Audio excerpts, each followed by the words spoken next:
Hey everyone, this is Jesse with Nintendo Revised, and I am coming back with another test video, and this time we are going to be testing a hat in time.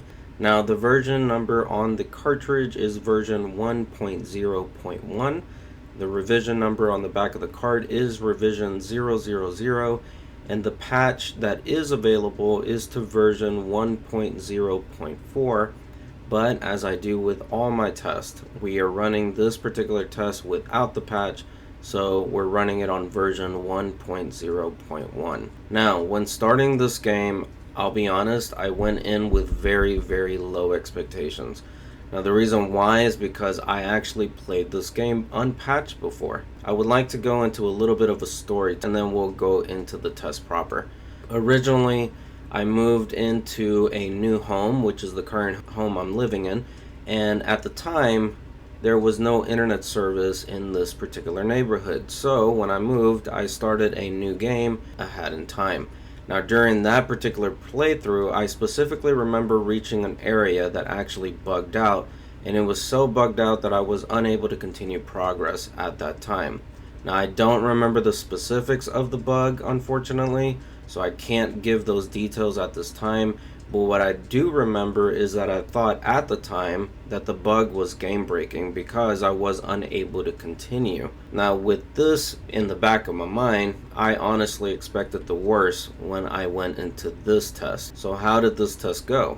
I actually was able to obtain 100% completion, which includes obtaining all 40 timepieces, all available hats, and of course I completed the main campaign, beat the final boss. Yes, the main campaign is actually fully playable from start to finish.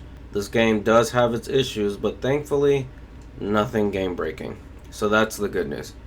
Now I would like to address the fact that I previously mentioned that I did have a major bug that caused me to not be able to continue progress some years back when I moved into my new home. Now when this occurred, I did not have a Nintendo Switch OLED. I actually had a regular Nintendo Switch. Now that could be one factor to consider, although I would like to say I don't believe this is actually what's causing any difference here. Technically, the OLED and the normal Switch have the same specs, so it shouldn't cause any difference. But either way, it could be a factor. Additionally, it's also possible that I triggered the bug back then in some way, and I just was not able to replicate it here. Now what I do remember is that the bug occurred during Chapter 3, Act 4. Now I did try to replay the area a few times just to try to trigger a bug. Nothing major occurred though. So I'm really unsure at this point, but the good news is again that the game is fully playable from the cart with this current test. But now let's talk about the issues that I actually did find during this test. Now one of the first things that I noticed is that there is quite a bit of stutters during the intro sequences. So when the player enters the level, there's going to be a small little intro sequence, and during that sequence there's very noticeable stutter. Sometimes these intro sequences will also freeze for a moment before continuing. Now unfortunately this actually does cause the game to feel very unpolished, but again it's not unplayable. Now there's also a lot of pop-in and shadow flickering that occurs while playing the game, and this just adds to the fact that the game just feels very unpolished. Now as far as the frame rates are concerned, there are definitely frame dips that occur, and there is some slowdown that occurs during gameplay as well. But for the most part, frame rates are mostly consistent, but the dips do occur from time to time and are noticeable. Thankfully, these slowdowns and frame rates did not cause me to lose a life often, only just a few times, so it isn't really too bad. Now frame rates are also much lower on enemies in the distance. Now this is something that I would like to compare to Kirby and the Forgotten Land.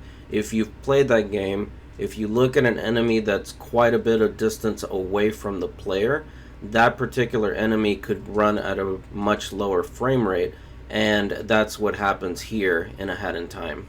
Also, load times can be somewhat lengthy as well. This actually could be bothersome for some, but didn't really bother me per se, but it is something that's worth mentioning nonetheless. Another issue I noticed are lines that appear on the right side of the screen and on the bottom. Now these are really noticeable during dark sequences and loading screens.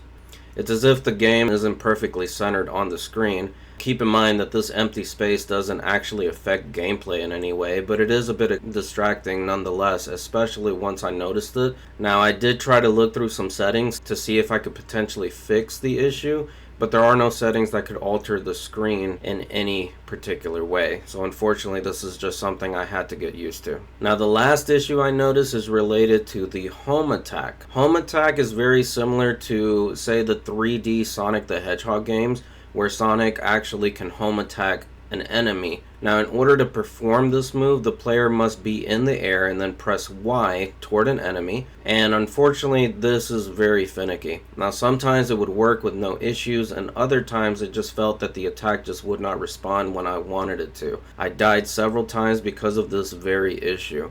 And I think this is the biggest weakness for this game with the cartridge build. Now, keep in mind there are a lot of checkpoints in the game, so it's not anything that will lose a lot of progress per se, but nonetheless it is quite annoying when you're trying to perform that home attack move and it just does not work. Now, this leads me to the very last thing that I would like to discuss, which is the DLC, which is called Seal the Deal, and it is not on the cartridge, though it is mentioned. Now, keep in mind, when you get the physical version of this game, the DLC is stated to be included, but this is a download code, so that's one thing. But additionally, on the cartridge build itself, there is mention of the DLC. So on the title screen, there's a mention of the DLC being available for purchase on the eShop. So that's one. But there's also an area within the game which has a portal that is inaccessible because this is the DLC area, and the same eShop message appears in this area. Seal the Deal, unfortunately, is not on the cartridge, though it does look like it was being worked upon at the time of the physical release, but unfortunately wasn't included. There is also a mention of co-op being available on the cart, though I was not able to test this. Keep in mind that I did play the entire single-player campaign from start to finish. No co-op was tested at this time. As far as languages are concerned, the languages included on the cartridge are English, German, French, Korean, Chinese, Japanese, Spanish, and Italian. There are no difficulty options included. As far as accessibility options, there are none. And there is no DRM, meaning that I was able to play this game without linking a Nintendo account, and I also played this in handheld mode on my Nintendo Switch OLED. Now, I'm going to be honest here. While this game was very fun, it is mostly okay with a buggy presentation, so to speak, especially with all of the issues that I mentioned earlier, but it's not bad. Okay, so the game is actually pretty good on cartridge. Are there better builds out there? Yes, absolutely. My understanding is that the PlayStation 4 version actually includes the DLC on the disc, so that is one thing. So it is actually very possible that the PS version is actually a better experience than this one on the Switch, but the PlayStation doesn't have handheld. This one's a little bit harder for me. I don't really know if I should recommend this game to anyone on the Switch. Personally, it really comes down to preference. If it's something that you would like to play in handheld mode, it is definitely serviceable, but just keep in mind the DLC is not there, and of course you may experience some issues along the way. But if handheld is not an option for you and you would like to play it on the television, which of course was not tested here, I did not test dock, either way it may actually be better to go with the PlayStation version, only because again it includes the Seal the Deal DLC. But additionally, it will probably be a better experience there, just for the simple fact that you're dealing with more horsepower than you would on the Switch version.